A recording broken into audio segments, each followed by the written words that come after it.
그날 한양의금부 재판정이 조용해졌어요. 판관이 증인을 불렀습니다. 문이 열렸어요. 한 여인이 걸어 들어왔습니다. 비단도 아니었어요. 화려한 장신구도 없었습니다. 수수한 옥색 저고리에 검은 치마. 그게 전부였어요. 그런데 재판정에 앉아있던 피고인의 얼굴이 그 순간 굳어버렸습니다. 피고인은 전직 사또 윤치용이었어요. 역적으로 몰려 의금부에 끌려온 양반이었습니다. 그동안 재판 내내 당당했어요. 증거가 없다고 버텼죠. 아전들을 협박했고요. 증인들을 돈으로 매수했습니다. 그런데 판관이 증인의 이름을 불렀어요. 증인, 이름을 대시오. 여인이 입을 열었습니다. 홍련이라 합니다. 그 순간이었어요. 윤치용의 손이 떨렸고 얼굴에서 핏기가 사라졌어요. 옆에 앉은 아전이 부축해야 할 정도였죠. 왜였을까요? 홍련이라는 이름 석자가 왜 그토록 당당하던 사또의 낯빛을 바꿔놓았을까요? 3년 전으로 돌아가야 합니다. 지금부터 그 이야기를 시작합니다. 충청도 어느 고을에 홍련이라는 기생이 있었어요. 나이는 25, 이름이 꽤 알려져 있었습니다. 얼굴이 빼어난 것도 있었지만 그것보다는 글씨와 시가 뛰어났어요. 고을 수령들이 연회를 열면 꼭 홍련을 불렀습니다. 한시를 주고받다가 홍련에게 진 사또가 한둘이 아니었거든요. 사람들은 그걸 신기하게 생각했어요. 기생이 어디서 글을 배웠냐고요. 홍련의 어머니도 기생이었습니다. 기생의 딸로 태어나 기생이 된 거였어요. 그런데 어머니가 달랐어요. 홍련이 10살 때부터 글을 가르쳤거든요. 홍련아, 얼굴은 세월이 가면 변한다. 글은 변하지 않는다. 내 몸이 팔려도 내 머릿속까지는 아무도 살 수 없어. 어머니는 그렇게 말했어요. 홍련은 그 말을 가슴에 새겼습니다. 낮에는 노래를 배우고 밤에는 책을 읽었어요. 사서삼경을 줄줄 외웠고 당나라 시인들의 시를 손으로 따라 썼습니다. 기방에서는 아깝다고 했어요. 공부할 시간에 춤이나 더 배우라고요. 홍련은 듣지 않았습니다. 그런 사람이 홍련이었어요. 화려한 연회 자리에서 웃고 있어도 그 눈안에는 항상 다른 무언가가 있었습니다. 아무도 건드릴 수 없는 자기만의 세계가요. 그 생각이 얼마나 중요한 것인지 홍련은 3년 후에야 알게 됩니다. 윤치용이 이 고을 사또로 부임한 건 홍련이 25이 되던 해 봄이었어요. 부임 행렬이 어마어마했습니다. 가마가 12채였어요. 수행아전이 30명이 넘었고요. 행렬 끝이 저작거리 끝까지 닿았습니다. 사람들이 수군댔어요. 저 양반이 한양에서 얼마나 높은 자리였기에 돈을 많이 뿌렸다 하던데 조심해야 한다고, 성질이 고약하다고. 홍련은 그날 연회에 불려갔어요. 사또 부임을 축하하는 자리였습니다. 처음 봤을 때 인상이 좋지 않았어요. 윤치용은 나이가 50이 넘어 보였어요. 눈빛이 탁했습니다. 술을 마시면서도 아전들을 노려봤어요. 웃을 때도 눈이 웃지 않았죠. 홍련이 시조창을 불렀어요. 윤치용이 들으면서 물었습니다. 내가 글도 안다 하던데. 조금합니다. 조금이라. 윤치용이 빈 종이를 내밀었어요. 그럼 한 수 써보거라. 봄이 주제다. 홍련이 붓을 들었어요. 망설이지 않았습니다. 봄비가 밤새 내리더니 아침에 꽃이 져 있었습니다. 피는 것을 보지 못했는데 지는 것은 보았습니다. 윤치용이 잠시 들여다봤어요. 그리고 피식 웃었습니다. 솜씨는 있구먼. 내 그 솜씨가 관아에서도 쓰일 날이 있을 게다. 홍련은 그 말의 의미를 몰랐어요. 그날은 그냥 넘어갔습니다. 보름이 지났어요. 동원에서 아전이 찾아왔습니다. 사또 나리께서 홍련을 관아 안에 들이시겠다 하십니다. 홍련의 손이 멈췄어요. 빗질을 하던 손이요. 무슨 뜻인지요. 아전이 목소리를 낮췄습니다. 수청이요. 홍련이 빗을 내려놓았어요. 저는 기생장부에 올라 있는 사람입니다. 연회에 불러주시면 가겠습니다. 하지만 수청은 다릅니다. 아전이 코웃음을 쳤어요. 기생이 수청을 거부해요. 날이 명이요. 그냥 따르시오. 홍련이 고개를 들었어요. 눈빛이 달랐습니다. 기생도 싫다고 할 수 있습니다. 아전이 돌아갔어요. 그런데 사흘 후 다시 왔습니다. 이번엔 2명이 같이 왔어요. 나리께서 다시 청하십니다. 전과 같은 대답입니다. 닷새 후에 또 왔어요. 이번엔 포졸까지 데리고 왔습니다. 이번이 마지막 청이요. 거부하면 나리께서 다른 방법을 쓰시겠다 하셨소. 홍련이 물었어요. 다른 방법이 뭔지요? 포졸이 대답했습니다. 그건 나도 모르오. 홍련은 그날 밤 오래 생각했어요. 어머니 얼굴이 떠올랐습니다. 내 몸이 팔려도 내 머릿속까지는 아무도 살 수 없어. 홍련은 결심했어요. 싫은 건 싫은 겁니다. 윤치용의 보복은 빨랐어요. 다음 날부터 시작됐습니다. 먼저 고을 수령들에게 말이 돌았어요. 홍련이 건방지다고, 기생이 주제를 모른다고, 그 기생 쓰면 본인도 손해라고요. 연애 부름이 뚝 끊겼습니다. 한 달 전까지만 해도 열흘에 한 번씩은 불렸는데 한 달이 지나도 아무 연락이 없었어요. 장사꾼들도 돌아갔습니다. 홍련이 살던 집 주인이 찾아왔어요. 세를 올려야겠소. 2배로. 홍련이 당황했어요. 갑자기 왜요? 사정이 생겼소. 사정이 생긴 게 아니었어요. 위에서 압박이 들어간 거였죠. 홍련이 거리에 나가면 사람들이 수군댔어요. 저 기생이 사또 눈밖에 났대. 왜? 뭘 잘못했대? 글쎄, 건방지게 굴었다고. 홍련은 고개를 들고 걸었어요. 흔들리지 않았습니다. 그런데 2번째 일이 생겼어요. 포목상에서 옷감을 샀는데 다음 날 포졸이 찾아왔습니다. 도둑질한 물건이 당신 집에서 나왔소. 홍련이 굳었어요. 그게 무슨 말이요? 어제 포목상에서 없어진 옷감이 당신 집에서 발견됐소. 말도 안 되는 이야기였어요. 돈을 내고 산 옷감이었으니까요. 포목상 주인도 당황한 얼굴이었습니다. 하지만 아무 말도 못했어요. 포졸이 홍련을 잡아갔습니다. 사흘을 옥에 갇혔다가 풀려났어요.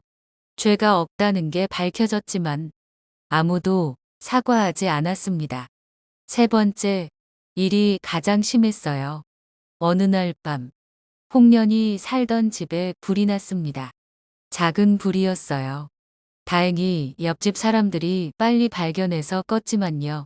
나중에 알고 보니 누군가 일부러 집단을 던진 거였어요. 홍련은 그 사실을 알면서도 아무것도 할 수 없었어요. 증명할 방법이 없었으니까요.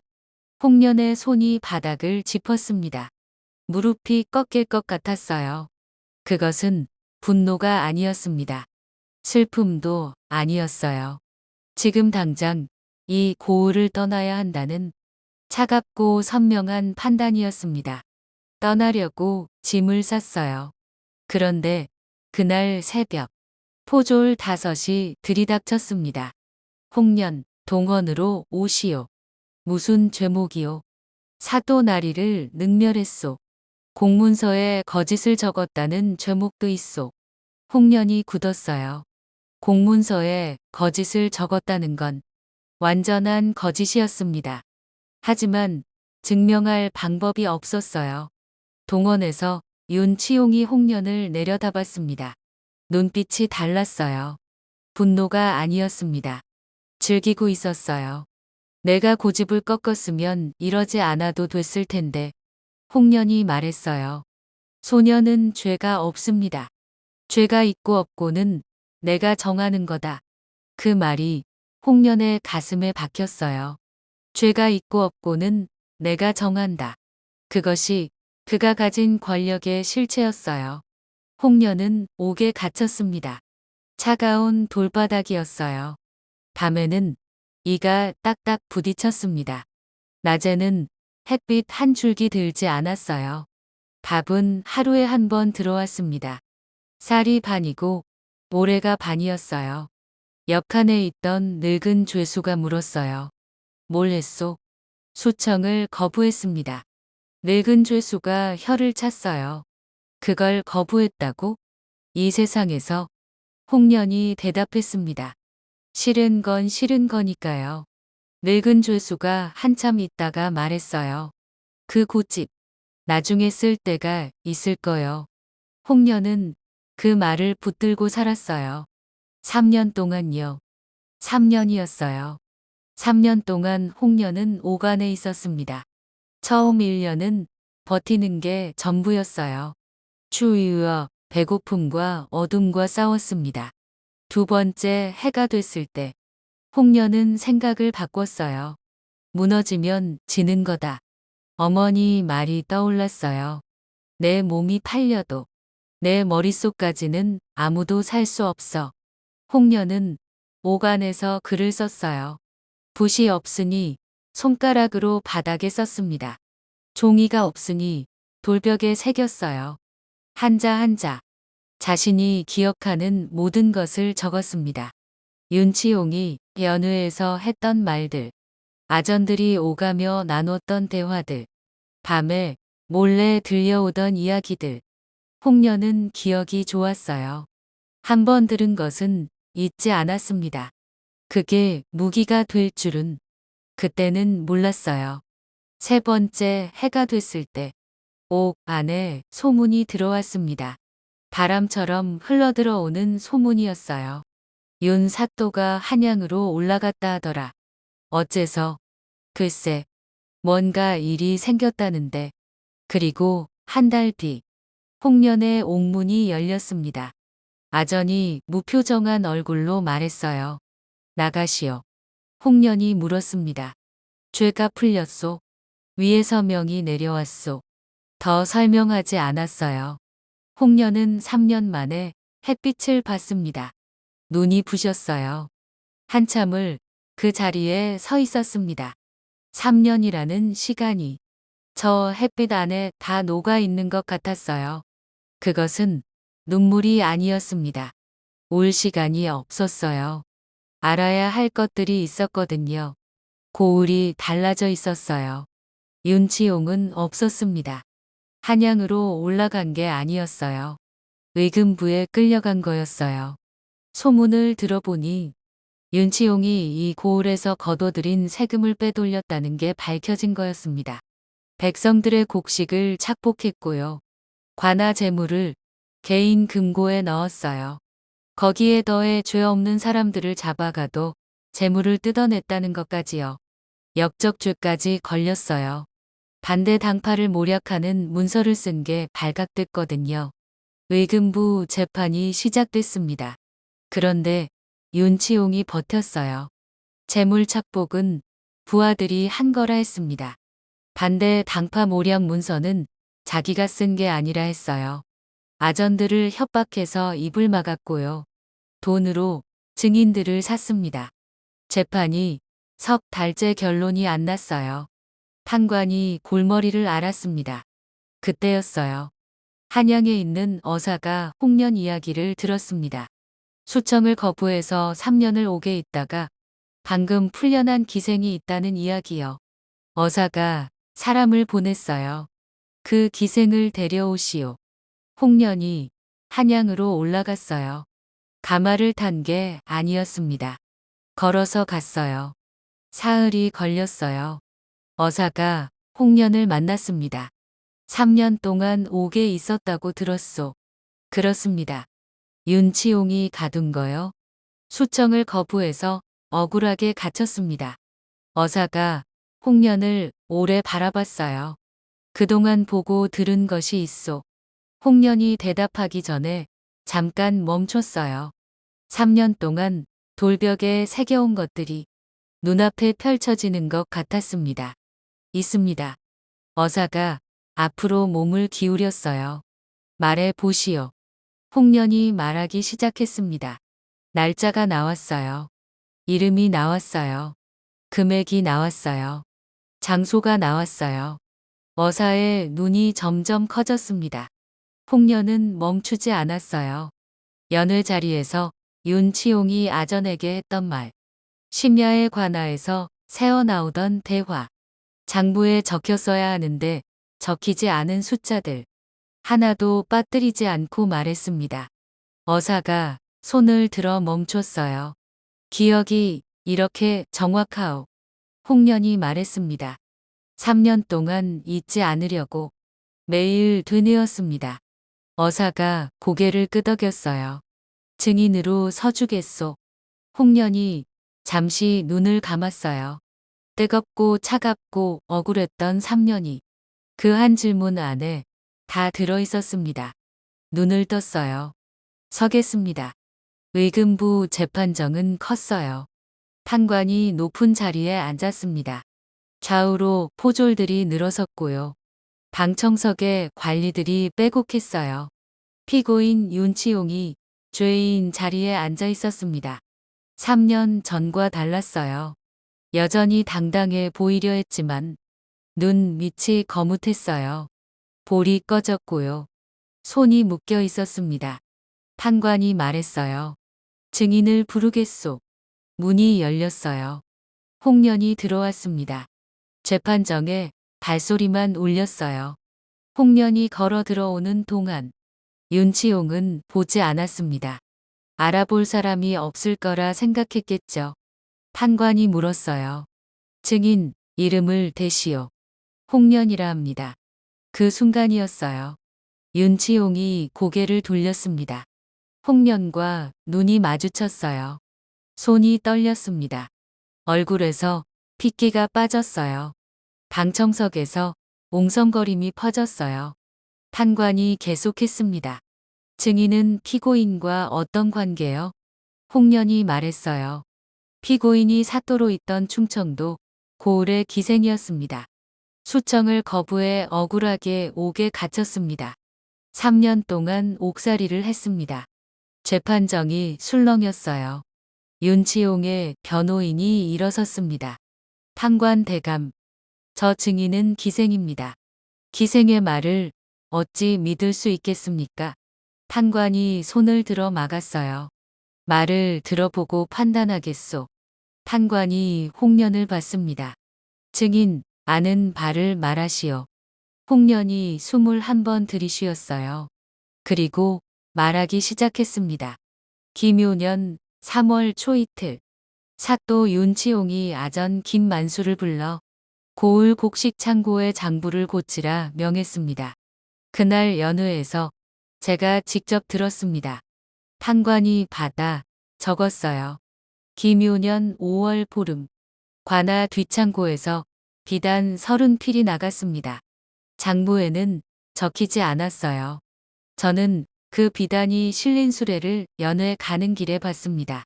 수레를 모는 사람이 윤치용의 처남이었어요. 방청석이 조용해졌어요. 김효년 7월, 죄 없는 포목상 이 씨를 잡아다 금 20냥을 뜯었습니다. 그 포목상이 오간에서 제역 칸에 있었어요. 직접 들었습니다.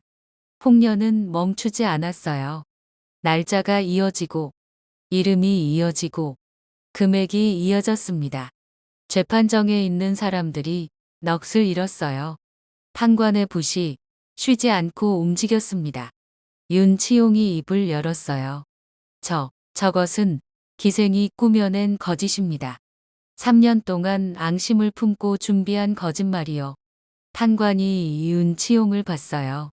피고인은 조용히 하시오. 그리고 홍련을 봤습니다. 계속하시오. 홍련이 마지막으로 말했어요.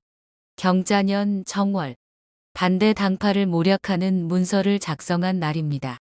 그날 밤 연회가 있었어요. 윤치용이 술에 취해 직접 말했습니다. 재판이 끝났어요. 판관이 판결을 내렸습니다. 윤치용의 죄목이 하나씩 읽혔어요. 세금 착복, 관아 재물 횡령, 무고한 백성 투옥 후 금품 갈취, 반대 당파 모략 문서 작성, 그리고 마지막에 한 가지가 더 붙었습니다. 기생홍련을 무고하여 3년간 부당하게 투옥한 죄. 윤치용이 굳었어요. 판결이 내려졌습니다. 관직 박탈, 전 재산 몰수, 유배 15년. 윤치용이 끌려나가는 순간 홍련을 한 번 더 돌아봤어요. 아무 말도 하지 않았습니다. 홍련도 아무 말 하지 않았어요. 눈을 마주치지도 않았습니다. 그것으로 충분했어요. 재판이 끝나고 어사가 홍련을 불렀어요. 증인으로 서준 것에 감사하오. 뭔가 원하는 것이 있소. 홍련이 생각했어요. 고을로 돌아가고 싶습니다. 어사가 눈썹을 올렸어요. 한양에 있는 게 낫지 않겠소. 여기서 좋은 자리를 마련해 드릴 수 있소. 홍련이 고개를 저었어요. 거기서 어머니가 기다리고 있습니다. 그리고 잠깐 멈췄어요. 제가 해야 할 일이 있어요. 어사가 물었습니다. 무슨 일이요? 홍련이 말했어요. 3년 동안 옥에서 같이 있었던 사람들이 있습니다. 다들 죄가 없는데 갇혀 있어요. 그 사람들 이름을 적어왔습니다. 품속에서 종이를 꺼냈어요. 빽빽하게 이름이 적혀 있었습니다. 어사가 받아들었어요. 오래 들여다봤습니다. 이것도 기억해온 거요? 기억이 전부였습니다. 그게 제가 가진 유일한 무기였어요. 어사가 고개를 끄덕였어요. 그리고 말했습니다. 조사하겠소. 홍련이 고개를 숙였습니다. 고을로 돌아왔어요. 사흘을 걸어왔습니다. 고을 어귀에 들어서는데 포목상 이씨가 나와 있었어요. 홍련을 보더니 손을 잡았습니다. 살아 돌아왔구먼. 홍련이 웃었어요. 처음으로요. 3년 만에 처음 웃었어요. 어머니가 뛰어나왔습니다. 홍련을 끌어안았어요. 아무 말도 안 했어요. 한참을 그냥 안고 있었습니다. 홍련도 아무 말 하지 않았어요. 눈물이 나왔는지 안 나왔는지 기억이 없어요. 그냥 어머니 냄새가 났어요. 그것으로 충분했습니다. 고을 사람들이 하나 둘 찾아왔어요. 미안하다는 사람도 있었고요. 잘 됐다는 사람도 있었습니다. 홍련은 다 들었어요. 화내지 않았습니다. 누군가가 물었어요. 3년 동안 어떻게 버텼소? 억울하지 않았소? 홍련이 대답했어요. 억울했죠. 억울했으니까 잊지 않았어요. 잊지 않았으니까 말할 수 있었고요. 말할 수 있었으니까 이길 수 있었습니다. 사람들이 조용히 들었어요. 홍련이 말을 이었어요. 싫은 건 싫다고 했을 뿐입니다. 그것뿐이에요. 그 말이 고을에 퍼졌어요. 나중에는 한양에까지 퍼졌습니다.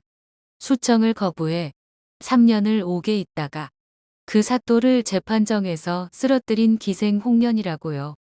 홍련은 그 소문에 대해 아무 말도 하지 않았어요. 그냥 예전처럼 살았습니다. 아침에 일어나 글을 읽었어요.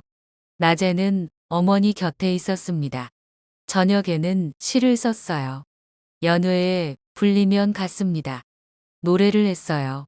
시를 썼어요. 달라진 게 하나 있었어요. 이제 아무도 함부로 하지 않았습니다. 봄이 왔어요. 홍련이 마당에 앉아 있었습니다. 어머니가 옆에 앉았어요. 글 쓰고 있었니? 네. 뭘 썼어? 홍련이 종이를 내밀었어요. 어머니가 읽었습니다. 3년을 어둠 속에 있었더니 눈이 밝아졌습니다. 잊지 않으려 했더니 기억이 무기가 됐습니다. 싫다고 했더니 이길 수 있었습니다. 어머니가 종이를 내려놓았어요. 한참 있다가 말했습니다. 내가 가르친 것보다 더 잘 썼구나. 홍련이 웃었어요. 봄바람이 불었습니다. 마당 끝 살구나무에 꽃이 피어 있었어요. 홍련은 그 꽃을 오래 바라봤습니다.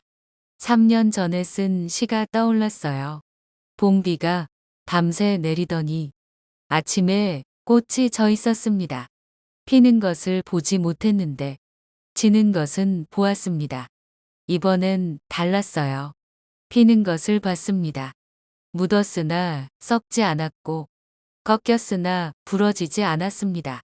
그리고 그날 이후 홍련은 더 이상 기생이라는 이름 하나로만 불리지 않았어요. 싫다고 했던 여인, 3년을 버틴 여인, 기억으로 이긴 여인, 그 이름들이 모여 홍련이 됐습니다. 봄이었어요. 오늘 밤 이야기는 여기까지입니다. 수청을 거부해 3년을 버티고 기억 하나로 재판정에서 이긴 홍련의 이야기 어떠셨나요? 구독과 좋아요는 더 좋은 이야기를 만드는 힘이 됩니다. 알림 설정 해두시면 다음 이야기를 가장 먼저 만나실 수 있어요. 다음 밤에 또 찾아오겠습니다. 담담이었습니다.